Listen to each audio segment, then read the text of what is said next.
We're now officially recording. So thank you for being here and for coming to a webinar that I was actually sitting at the end of Bailey's session at NCS LMA's conference and emailing her going, I loved this so much. I like fangirled in an email to her right away because like this topic is really near and dear to my heart. It's really why I became a librarian, and she absolutely nailed it. Like so many great ideas, very real, very easy to replicate. But I think, as you'll hear from Bailey, it's not just like a touch and go. You can't just like do global awareness one day and then you've done it, right? Like it's very much ingrained in what she does in her library programming and teaching and the collection. It was just very obvious in a 45-minute session how much this is Bailey and her program. So without much else to say other than Bailey is, like many of you, dealing with weather and getting students ready for weather that's coming tomorrow. So it'll be a little bit shorter than that 45-minute session we had at NCS LMA. But if you're able to stick with us after Bailey's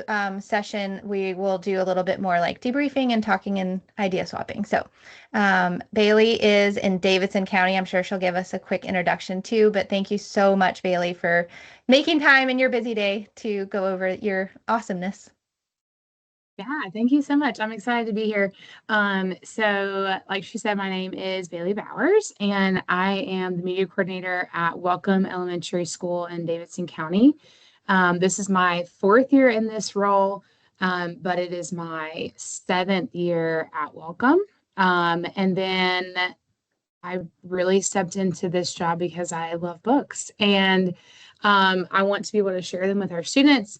But it's been really cool to get to walk with some of the same students I taught in 1st grade all the way through and have kind of seen them go off to middle school, which has been fun.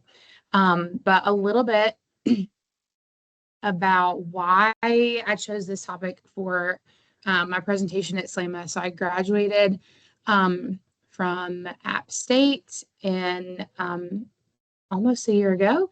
In December of 2024. And my final action research project was on the limited global perspective that my students have. I was actually doing a project for Earth Day in 2024, and we were reading this book, The Epic Adventures of Huggy and Stick by Drew DeWalt. And it's a super fun book. It's not one that most people know about. It's like one of, it's not even backlisted, but it's just not like the day the crayons quit. So people don't like typically know about it. But it's really fun, and it's about the stick and the stuffed animal, and the boy in the book loves them, and they're in his backpack, and they fall out, and they end up going on this journey all over the world to get back to him. So they go to all the different continents and they see different animals and all these fun things. But he shows at the beginning of the book, there's a big map of all the continents. And so I did this with 4th grade. And before we read the book, I had them label a map of the continents, and they could not do it. And I was like, oh, this is a problem. And so I went to my principal, and it was her 1st year that year.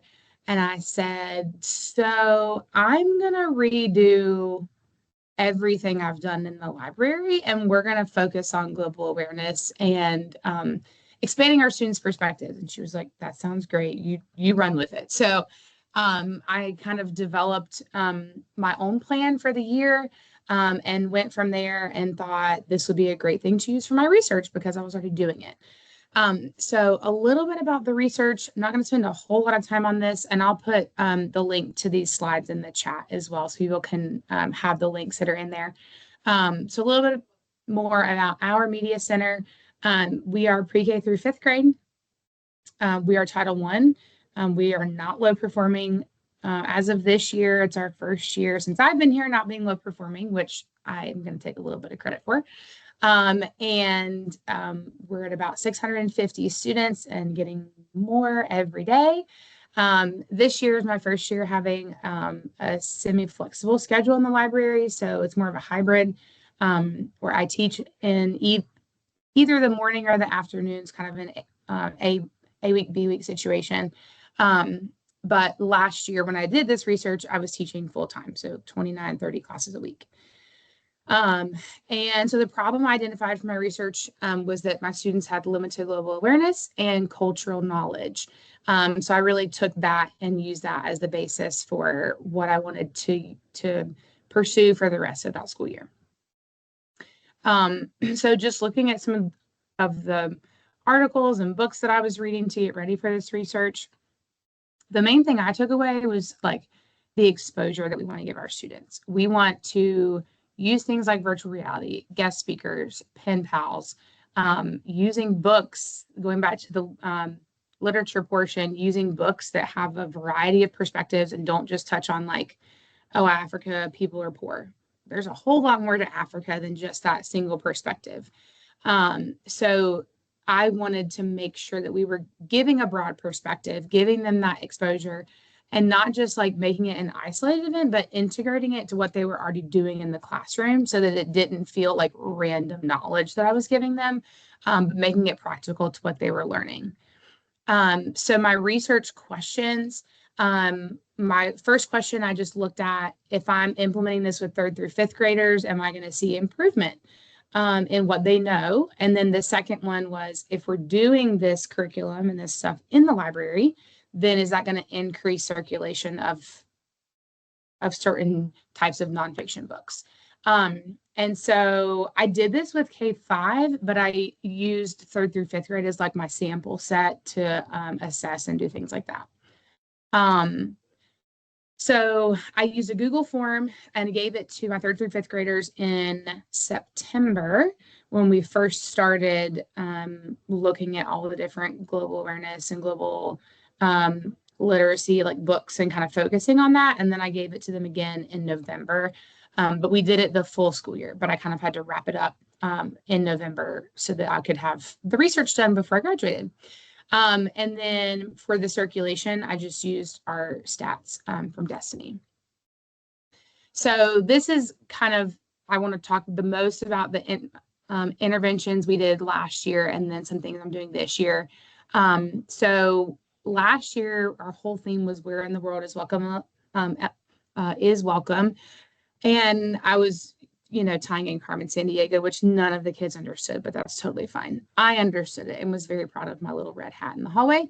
And so as we went throughout the year and learned about the different continents, I would have students, write down facts or things they learned on sticky notes or note cards, and we tacked them to the board throughout the year. So it was really cool to see like their knowledge expand from starting in North America and kind of stretching it up all the way across the map. Was fun. So we did these lessons in library. And like I said, last year, I was seeing every class every week. And so we got to do a lot of really fun things.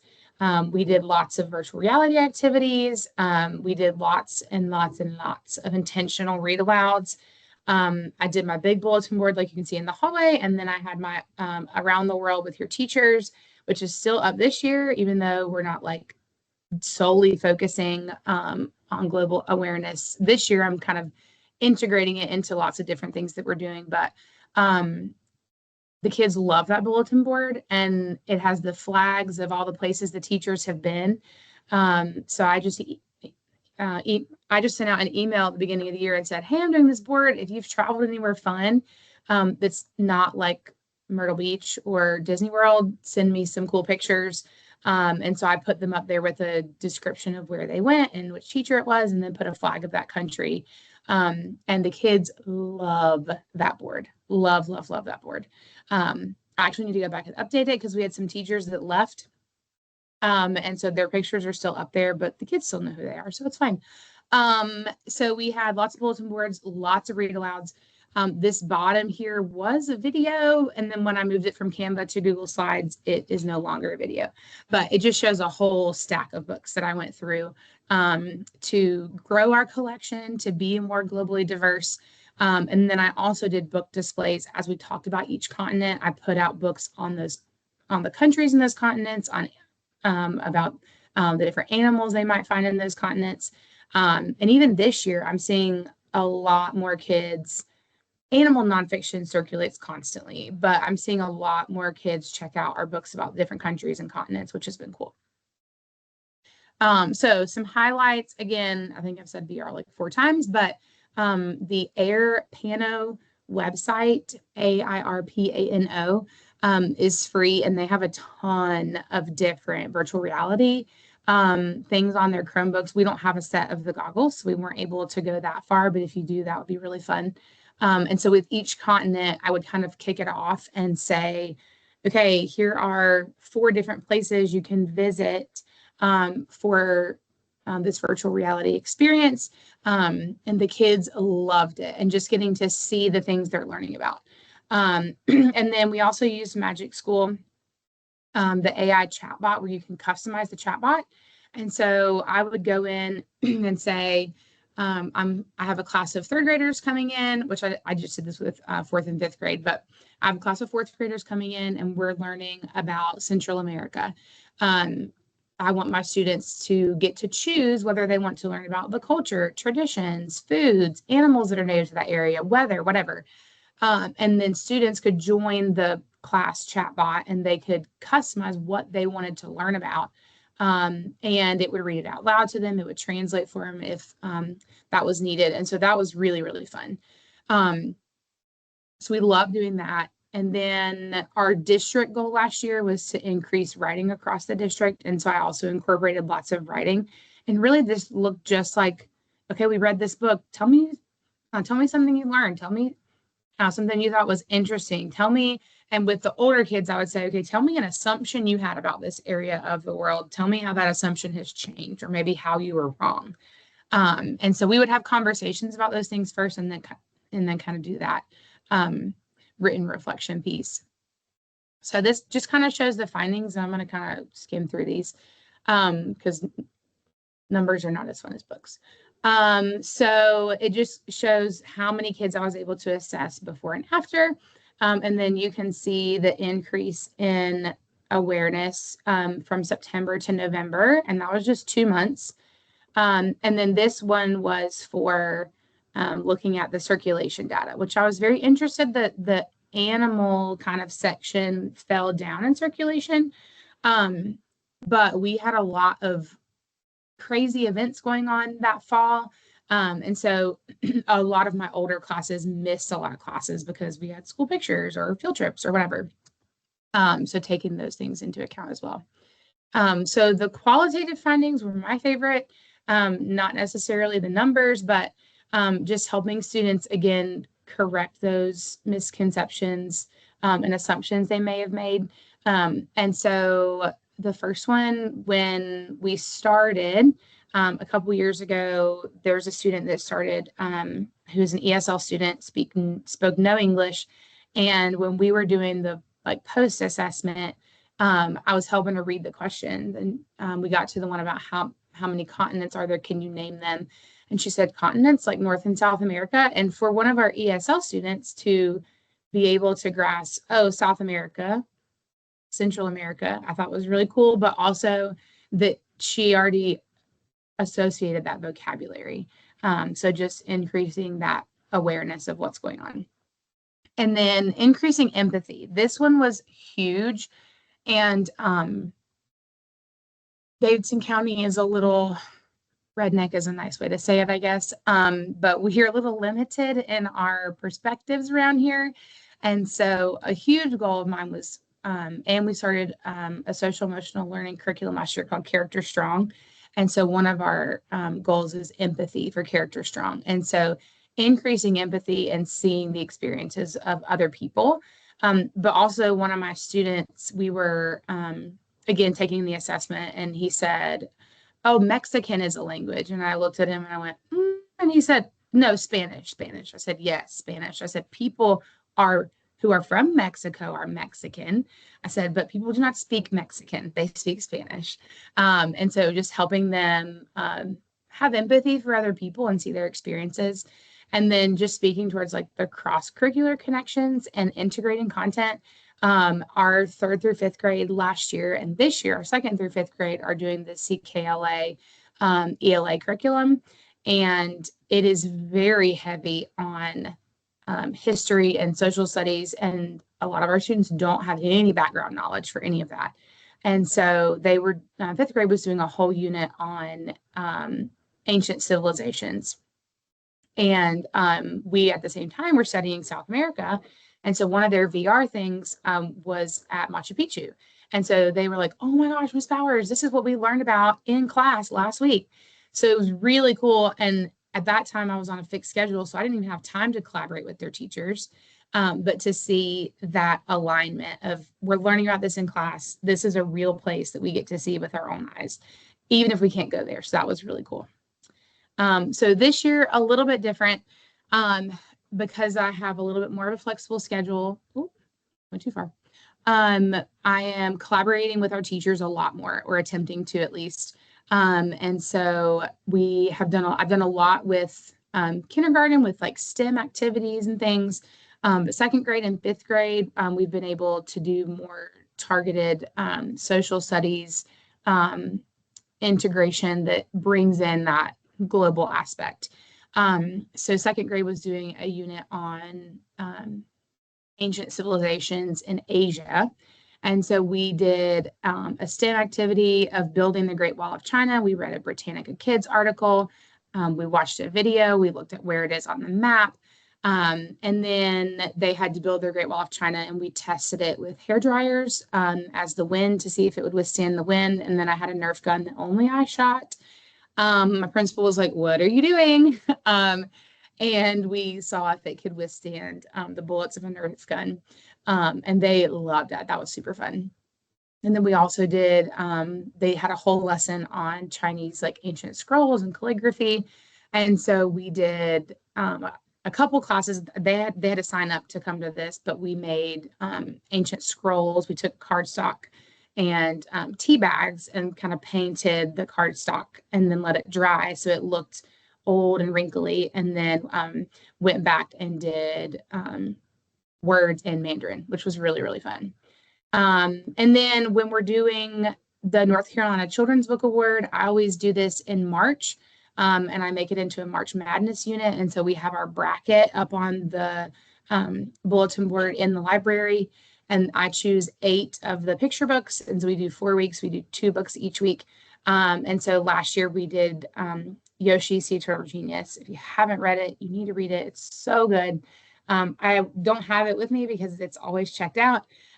So true story of a sea turtle that got caught, was rescued and went to a rehabilitation aquarium in South Africa. So he swam from Australia and then ended up in South Africa. And when he had recovered, or she had recovered, and they set her free, she went all the way up the coast of Africa, back down, back to Australia to lay her eggs. So we pulled up the map and we traced her journey on the map. And then we looked, they have videos of her you can watch online. So lots of really cool stuff. And the kids, I mean, it's animals and it's a true story, and they get so, with a good ending, and they get so into it. So that was really fun. And then just looking at any books that we're reading. If it's, there were 2 Caldecott winners last year that have great diverse backgrounds, great diversity to dig into. And so we were able to, yes, talk about the Caldecott Medal, but also dig into the cultures in the book and the author and why they chose this and where they're from and where the culture's from. So that was really fun. And then just making connections within books. I keep a Google Maps tab open on my laptop almost all the time. And I have a globe up where I teach.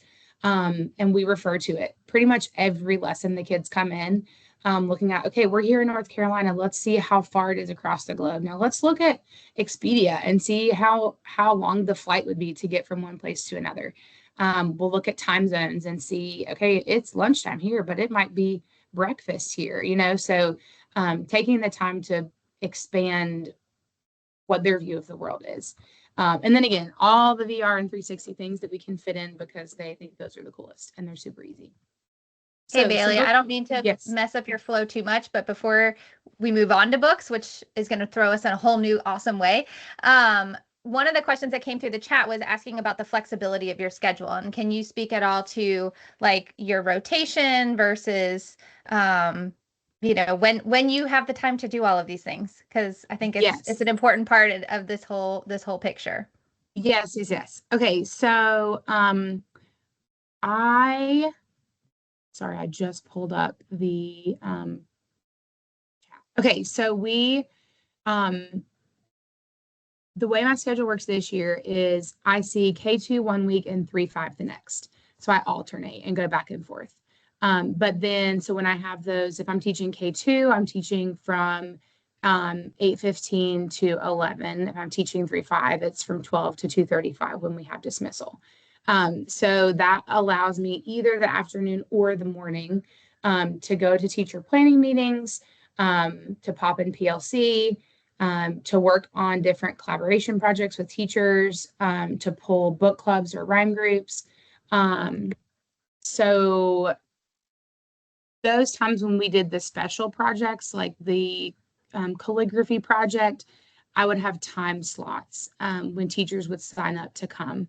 And the same thing for like STEM projects with kindergarten or things to do with 5th grade. If it didn't, because I'm only seeing kids twice a month now, technically, if we can't fit those projects in those like technical library class times, then I'll create like extra time slots for classes to come in and do things. Yeah. Pamela, we have, last year we had 650. This year we're at about 635, I think. But we are getting more and more every day. It's great. So yeah, I'm sort of on the enrichment schedule. They've hired somebody part-time to like balance out my schedule. So if I'm teaching K2, she's teaching 3-5. So then teachers aren't losing their planning and everybody stays happy. But it gives me time to do my job, and it's great. So that's been a big success this year. It's been really cool. Any more questions before we talk about books? You did have a little shout out. Janelle, who's here from Harnett County, said that she's taking class with you at Upstate. I saw that. I love that. Glad you're here. That's so we all good. have these cool connections. It's so fun. Okay, Yes. sorry to throw off your flow a little bit, but I thought this was a good question. It was a good time to talk about it. Yes, that's perfect. Okay, so a couple of books. These are some of the books I used, and when I put the slides in the chat, all the books are linked.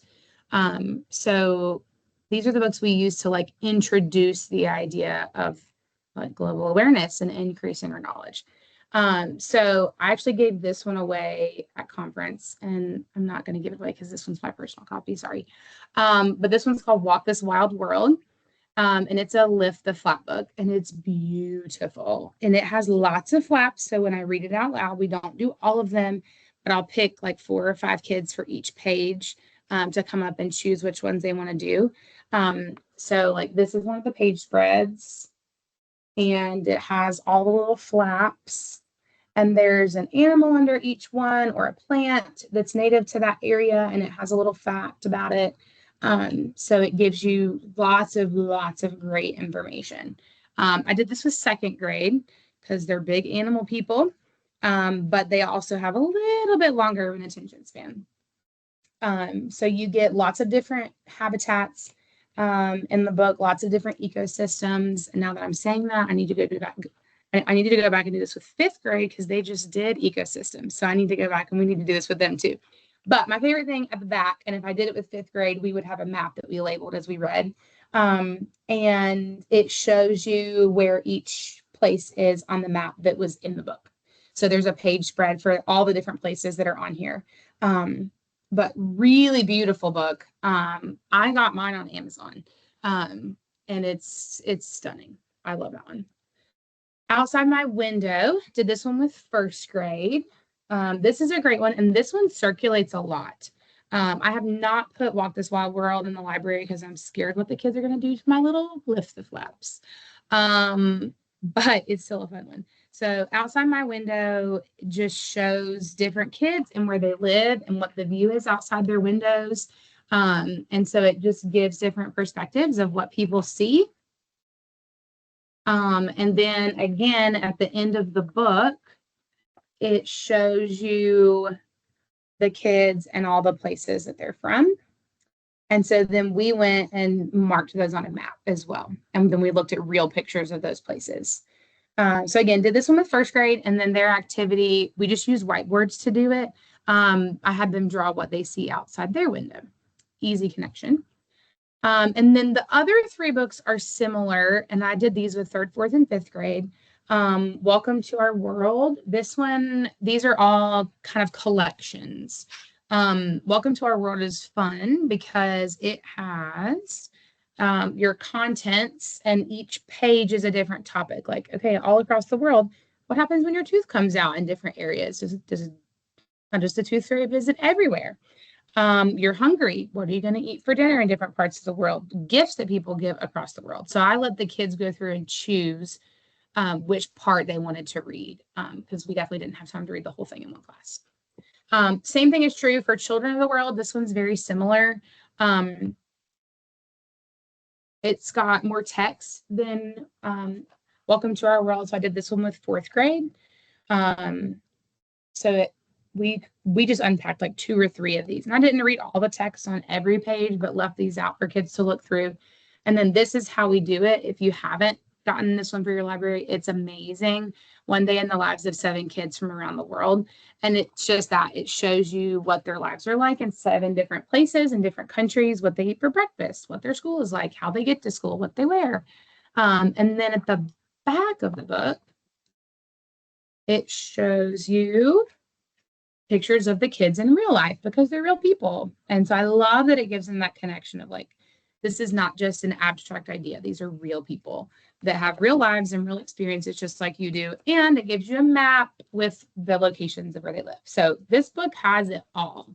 And I would do the same thing. We wouldn't read the whole thing. I would let them go through and kind of tell me which parts they wanted to read because it is pretty lengthy. It's not, it doesn't have as much text as Children of the World, but it's still a pretty thick book.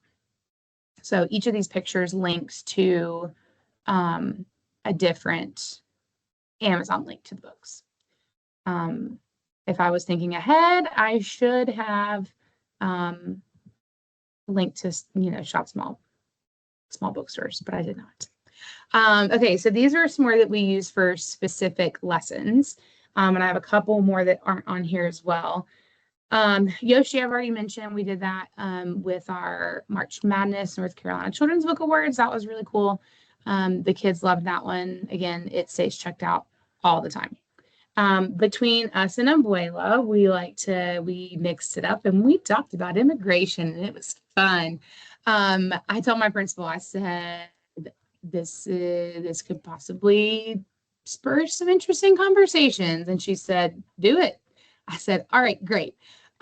So we talked about what immigration is, talked about some assumptions that we might have about it.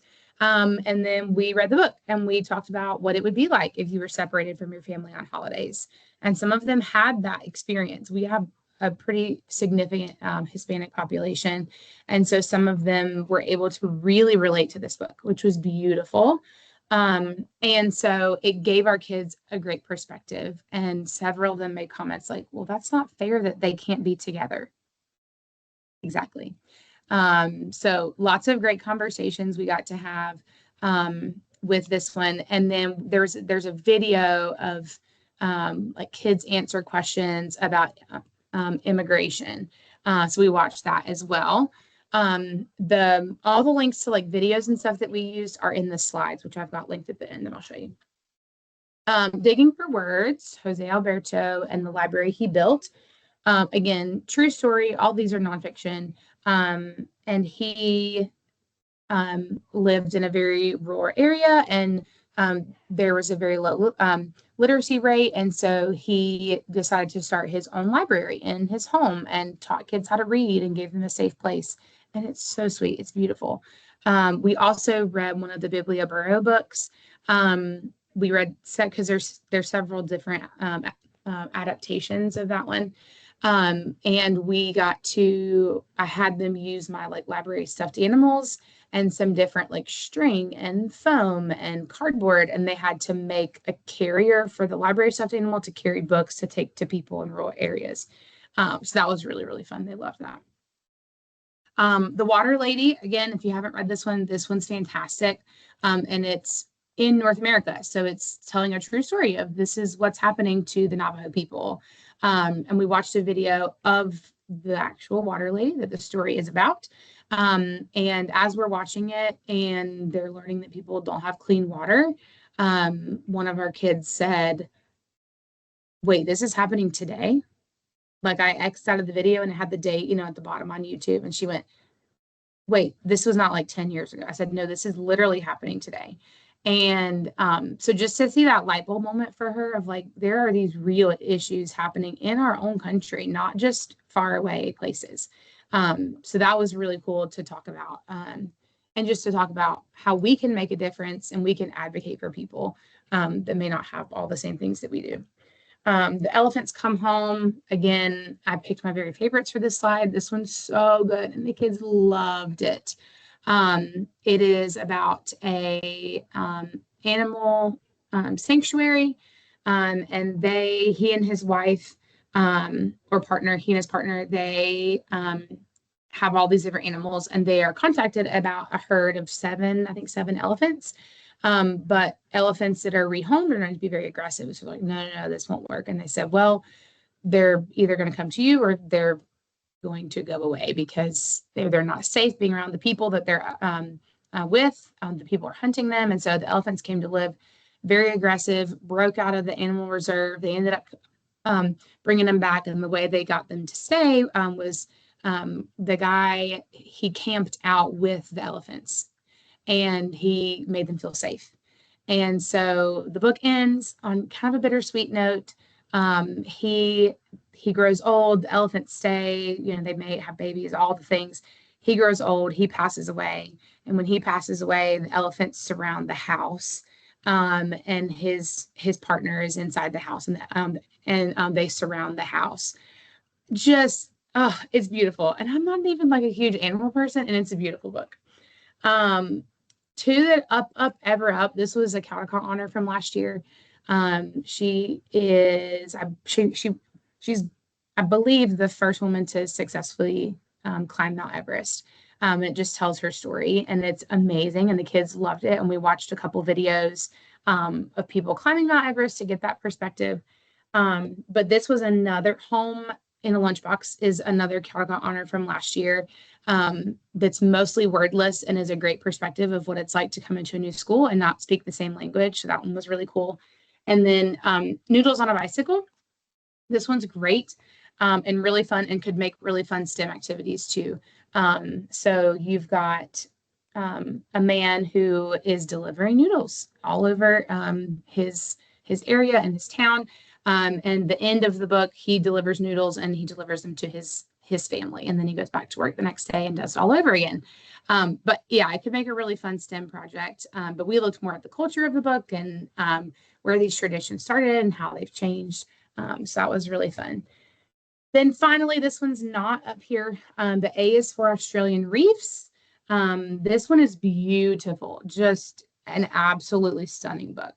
And each letter is for something different that would live in the oceans or reefs around Australia. Like this page with all of the coral, I think is just so pretty. So again, it's got a lot of text, so we did not read all of it. I had the kids pick a letter and we would read the page of that letter. And we then would also look up pictures of those animals or creatures in real life so they could make that connection. Obviously looked at where Australia was on the map. We read this after we read Yoshi, so they already had a little bit of background knowledge, but really, really pretty book. And then I have a list at the end, a book list. Please don't judge how many tabs I have open. Oh, that's not what I wanted. The ones in yellow are the ones that I already had in the library, or maybe it's backwards. No, the ones that are yellow are the ones we bought. So as you can see, we had a lot for North America and South America and Europe. And then you get down to Asia and Africa and Antarctica, and it gets a little bit less. So the ones in yellow are the ones that we purchased for the library. And Read Brightly is something that I used. Also social justice books. They have some great recommendations. But this just lists a lot of those books that we purchased. My K2 Canvas slides and 3.5 Canvas slides have literally all of the lessons. Now, we did not get through all the continents. We got through, I think we did not touch on Antarctica. That might have been the only one. And we briefly touched on Europe. But a lot of them do a lot of your like Christmas Somewhere in the World, and most of that comes from Europe. So they have a little bit more when it comes to Europe. But yeah, so we did not touch a whole lot on Antarctica, but there is a really fun book. The Indestructible Tom Crean, who's a hero explorer of the Antarctic. This one's really cool. We have not gotten to read it yet in library, but it has been checked out a couple times. So yeah, but those slides have all my slides for my lessons. Videos are embedded. Most of the activities are embedded. This time zone website just shows you all the different time zones so you can compare to where you're at. And then the Orbit Globe, this is definitely more for like K5, but it's got these stars all over the globe. And so there's an iPad or tablet app. I guess it doesn't have to be an iPad, but there's an app to go with it. And you hold the camera when you have the app open, you hold it up to the stars and you can choose. Do you want to learn about cultures? Do you want to learn about foods? Do you want to learn about animals from that area? So I did this mostly with first and second grade, but the app is super easy to navigate. And the kids loved getting to, again, kind of direct their learning and kind of choose what they wanted to learn about. So in conclusion, a quote from the one and only Kathleen Kelly from You've Got Mail. When you read a book as a child, it becomes part of your identity. And so we as librarians want to make sure that we are putting books in our kids' hands and available in our libraries that are going to shape them in a positive way and are going to shape them to be more globally aware and be more empathetic, be more compassionate of what's going on in the world all around them. Because global awareness is primarily a matter of heart, mind, and attitude. So there's some books, some activities, some good things to do. Hopefully you found something that you can do in your library that'll be fun with your students. But it's been really cool just to see the impact on my students and our staff and even my principal. So I hope that you guys have some similar successes. Bailey, you're so awesome. Really are, and covered a lot in a short amount of time. Like, you know, the fact that you did this in a very quick way at NCS LMA and just like, again, even shorter, I don't know how you could condense it all because I know it's a lot of work and a lot of your heart goes into this. But I think that you've probably inspired a lot of us that are here watching it live and the people that I know are going to be watching it recorded. So thank you for making the time to do this. Does anyone have any questions before Bailey has to run and work on Chromebooks to send home?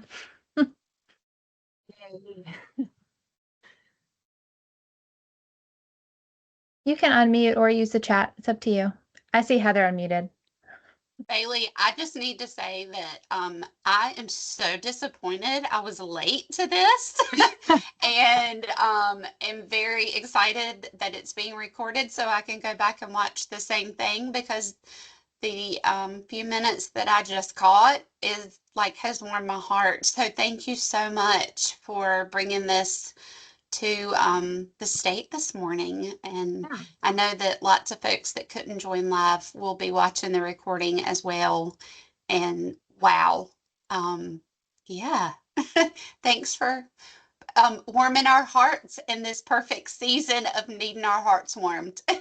Thanks for the gift. How's that? Yeah. Yeah, you're getting a lot of love in the chat, so read that before you use it off.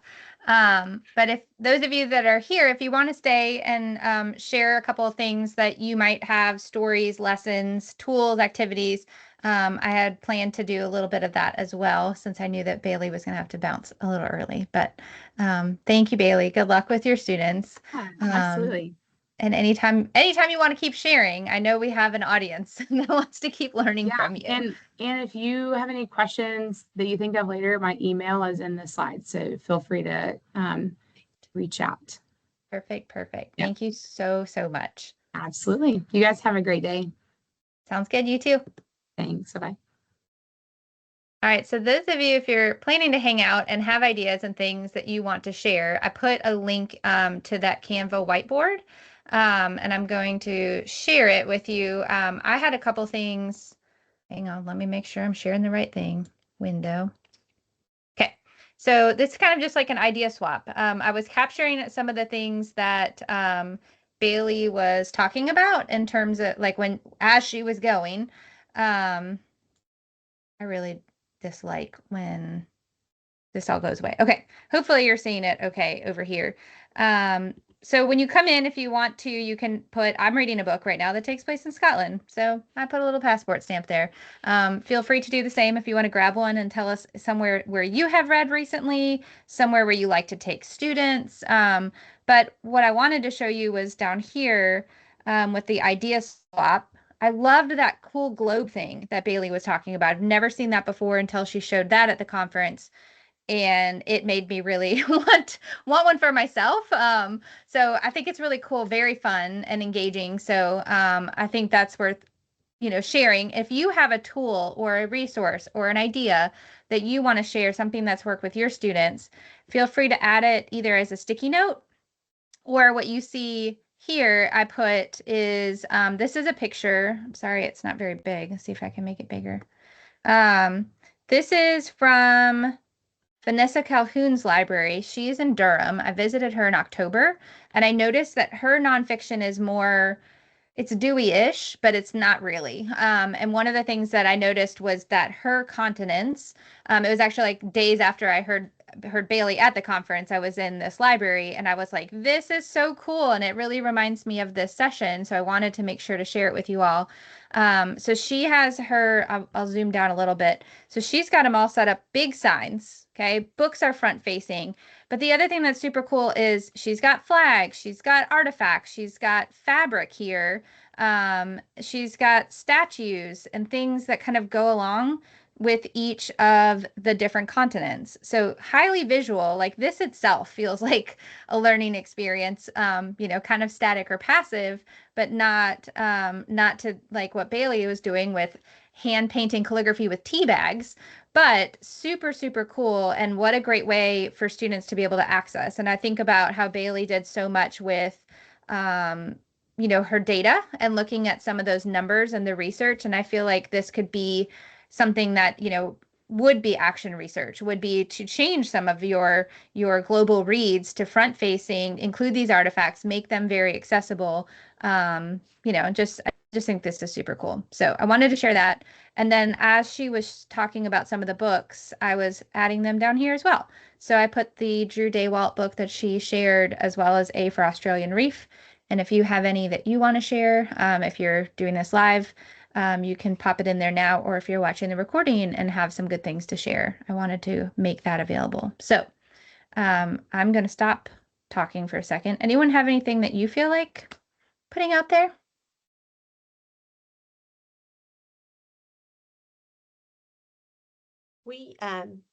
Hi Molly, and Hi, hi Heather. Pam. The school I was at previously was an international school, and so we did a lot of global focus on those. And so one of the things we would do is an explore the world through your library, and it was an after school thing. Kids could sign up for it, and we had stations. And our principal had a station. She always did like a food type of thing from that country. I always did like a read aloud. With using a book from that country. There was somebody who always did, because we were in an international school, we had a lot of international teachers. So if we could find like somebody from that area, like our Chinese teacher would come in and do like Chinese calligraphy with the kids, there would be some kind of a craft or an art component to it too. And then if we could find somebody to do music, or we would play music in the background from that country. I love that. Or that continent. Mostly it was continents, so it was like Asia and Europe and South and Central America type things. But Well, I love Australia, that. we had a lot of fun. It's so immersive too, like to have the arts, the craft, the music, right? Like to have it be, yes, the books are great, and that's one portal to learning about, people and culture. But I love that yours was very immersive, and to have that leadership component too is really important. Yeah, I think. love that our principal always made sure she had something in that day as well. Mm-hmm. And very like communal, right? Like that it shows when you're an international school, but I think a lot of our schools have connections or are international, people who have lived in different countries or their families have served. And so they've, lived on bases in other places. Like it can be, once you invite people to kind of share those stories, it feels more connected. The world feels a little more connected. So I think that's awesome. Yeah. Thank you for sharing. Of course. Anyone else have anything? Just gonna say that I love that thought of, like, if we would just step back and let some of our kids and our families tell their stories. Sometimes we just overthink this and almost try too hard. You know, the stories are right there, sometimes right in front of our face, and so that brings truly that whole family piece together. So I love that piece. I do Love too. that component. Thank you to whoever shared this one, Where Stars Are Scattered, which is a middle grade book. It's a graphic novel, really powerful. For another level of experience, I had never listened to a graphic novel audiobook until that one. That was a new learning experience to listen to a graphic novel. I listened to it too. And it was my first audio graphic novel, and it was great. It was so well done. I agree. And like it's funny that we both had the same experience. I was like, oh, I don't know that I would do this often, but like what a perfect one to have that experience with. So thank you for recommending it. I put Ada's Violin. That's one that Bailey talked about. I can't watch. I linked this video. So there's if you're familiar with Ada's Violin or from the recycled orchestra from Paraguay, they made like a documentary about them. So they're on 60 Minutes. There's a lot of things that you can watch of them, but just this 2-minute trailer for the documentary, I cry every time.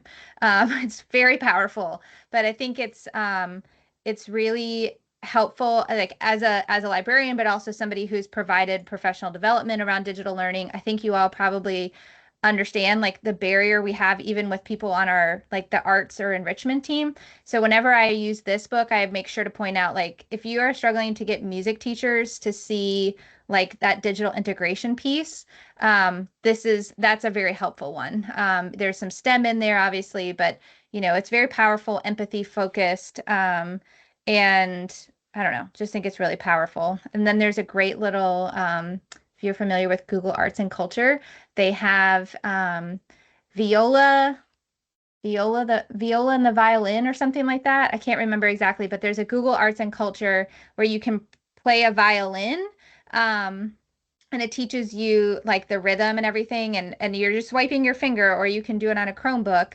But one of the things that you can do is you actually play on what looks like a recycled string instrument. So it goes along very well with this book and this story.